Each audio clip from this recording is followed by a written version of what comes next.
చెప్పమ్మా. సత్యన్న ఎలక్షన్ నాడు జైలు తోలిండు రామనారెడ్డి గాడు. సత్యన్నకు ఓట్లు వేయమంటాడు అన్ని ఎలక్షన్ ఎమ్మెల్యే ఎలక్షన్ జైలు తోలిండు. 5 రోజులు ఉంచిండు. ఎప్పటి నుండి పగ పట్టిండు మా మీద. మా సంపాదించిన భూమి 20 గుంటల భూమి ఉంటే అలా గుంట భూమి మొదలైంది కదా సురు. రావణసురు కట్నం కాలింది. మెడిగడ్డ కేసేసి అదొక పెట్టుకున్నాడు మనసులా. బీఆర్ఎస్ పార్టీ వాళ్ళు చంపించిండ్రు. కేటీఆర్ గాడు, హరీష్ రావు గాడు, ఈ రమణారెడ్డి హయాంలో హరిబాబు గారు అన్నాడు. ఈ మెడిగడ్డ కేసేసిండు.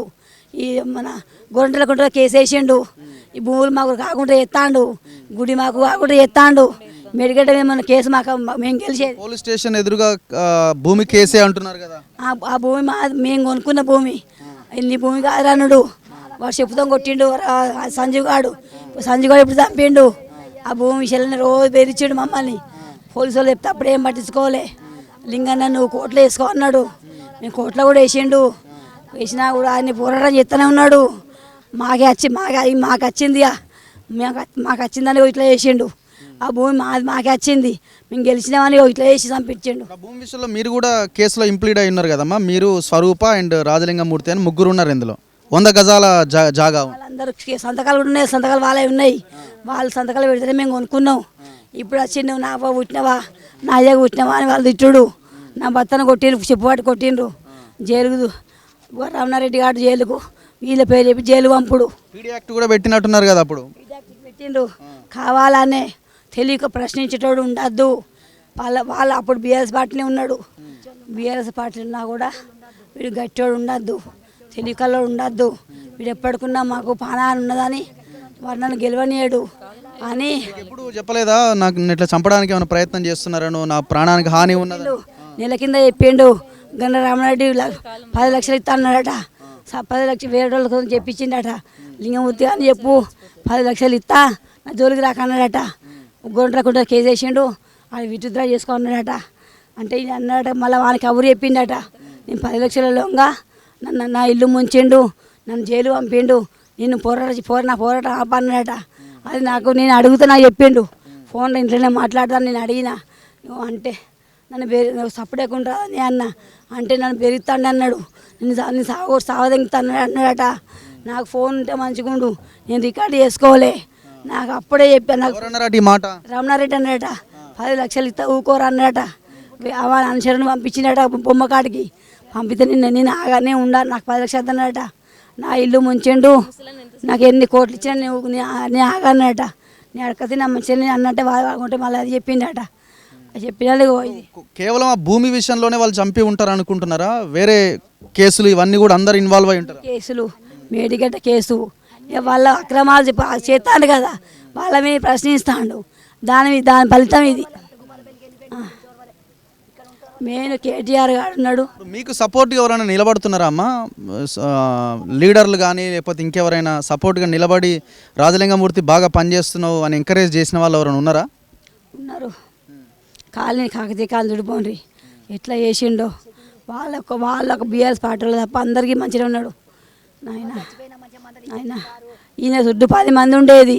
ఇప్పుడే ఒకళ్ళు వచ్చి అడుగుతలేదు, లేపుతలేరు. అందరు సాయం చేసిండు. మాకేం సాయం చేయలే. అందరికీ భూముల విషయం అందరు సాయం చేసిండు. కోర్టు కేసులు అన్నీ, లాయర్ కేసులు అన్నీ. గంట సంజయ్ రెడ్డి ఉండే, ఆయన సత్యదకాన్ని పడ్డాడు. గంట సంజయ్ రెడ్డి మన లాయర్ అడ్వకేటు. ఆయన ఒత్తిడితో ఆయనకు హార్ట్ అటాక్ చచ్చిపోయిండు. ఆయన వెనక వాడే పెయిండు. ఈయన ఎంతసేపు అని ఈయన లేపిండు. అడ్వకేట్ చనిపోయినప్పుడు మీతో ఏమైనా షేర్ చేసుకున్నారా? ఆయన ఎట్లా చనిపోయిండు ఏందన్నది? ఆయనకు మా ఇంటికి వచ్చేది, మా ఇంటికాడ తినేది. నేను అన్నం వంటి పెట్టేది. ఆయన భూపాలపల్లికి వస్తే ఎక్కడ తినపోయేది. మా ఇంటికాడ టీ తాగేది. మా ఇంటికాడ అన్నం తినేది. సరళ అన్నం వండు అనేది. నేను జైలు పోయినప్పుడు కూడా నాకు అన్నం వండు సరళ అనేది. ఈయన నడిపించేది. ఈ రాజలింగమూర్తికి సపోర్ట్ ఉన్నాడని ఆ గంట సంజయ్ రెడ్డి కుట్ర పెట్టుకున్నాడు. ఆయన ఏం చేయలేక ఈయన జైలు పంపిండు. ఈయన జైలు పంపుడు అని వినిపించుడు. లాస్ట్గా ఆయన పానం పోయింది. ఆయన హార్ట్ అటాక్తోనే చనిపోయింటాడా? మీ రాజలింగమూర్తి ఏమన్నా షేర్ చేసుకున్నారా మీతో మీ భర్త?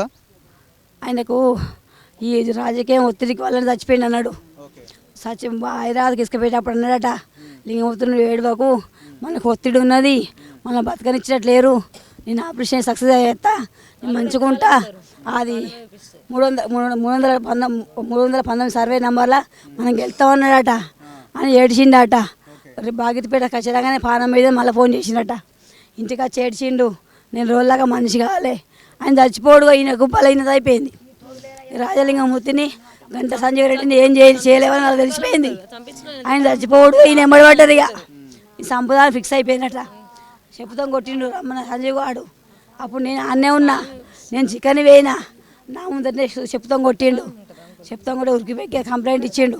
వాడిని ఏం చేయలే, పోలీసు వాళ్ళు కేసు పెడతామన్నారు. వాడిని ఇచ్చిపెట్టిండు, అయిపోయింది. సపరేట్గా ఇంటికి 2 రోజులు ఏడిచిండు. వేసినాక మాకు పోలీస్ సెక్యూరిటీగా మాకు బందోబస్తు, మాకు ఏంటిది, మాకు గవర్నమెంట్ మారినాక కొట్టిరామా ముందా? గవర్నమెంట్ మారక ముందుకే కొట్టిండు. మారినాక ఇట్లా చంపిండు. సత్యనారాయణ సాయి ఎమ్మెల్యే గెలిచినప్పుడు జైలు పంపిండు. ఏం కావాలని కోరుకుంటున్నారు ఇప్పుడు? నా భర్త ఇంత ఘోరంగా చచ్చిపోయిండు. మిరియాల కూడా అత్త ఎట్లా జరిగిందో అట్లా జరిగింది. నా భర్త చంపిన వాళ్ళు వాళ్ళ కూడా చావాలి, వాళ్ళకు మరణం శిక్ష పడాలి. అది రకంగా నా భర్త పోరాటం నేను ఆపా, ఆయన పోరాటం నేను తీసుకుంటా. ఏ రాత్రి నేను భూపాలపై సెంటర్లో నేను నిలబడతా, నేను పోరాటం నేను ఆపా. నా పానం పోయినా మంచిది, నా భూ అమ్ముకోనని చెప్తా. వాళ్ళు జైలు వేసినాకనే వాళ్ళని చంపుతలేను. మీరు రాసుకోండి. సంజీవ్ గారిని చంపదని నేను ఇచ్చిపెట్టాను. యాసిడ్ బాటిల్ కొనుక్కుంటా వాళ్ళని చంపుతా నేను. ఇదైతే ఫిక్స్. సో ఇది ఆ ఫ్యామిలీ చెప్తున్న బాధ.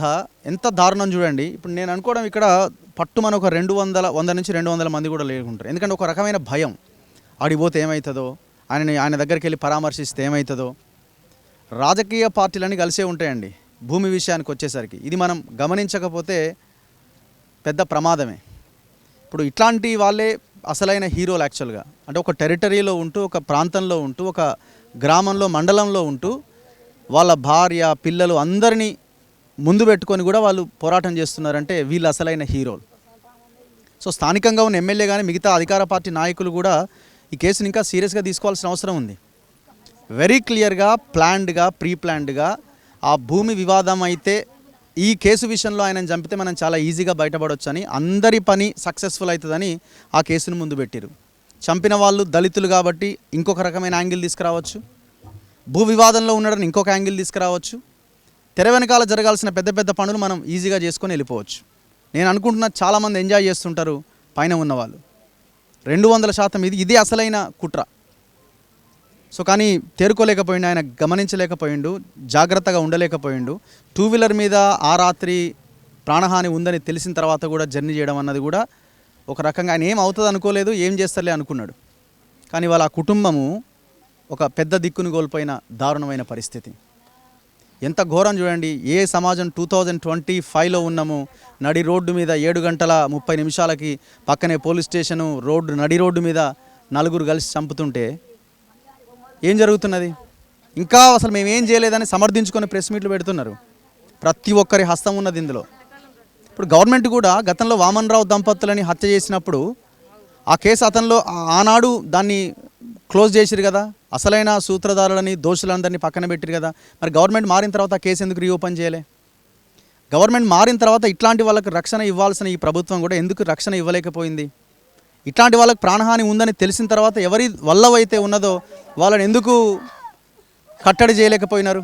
సో అందుకే ప్రతి ఒక్కరు దీనికి బాధ్యత వహించాల్సిన అవసరం ఉన్నది.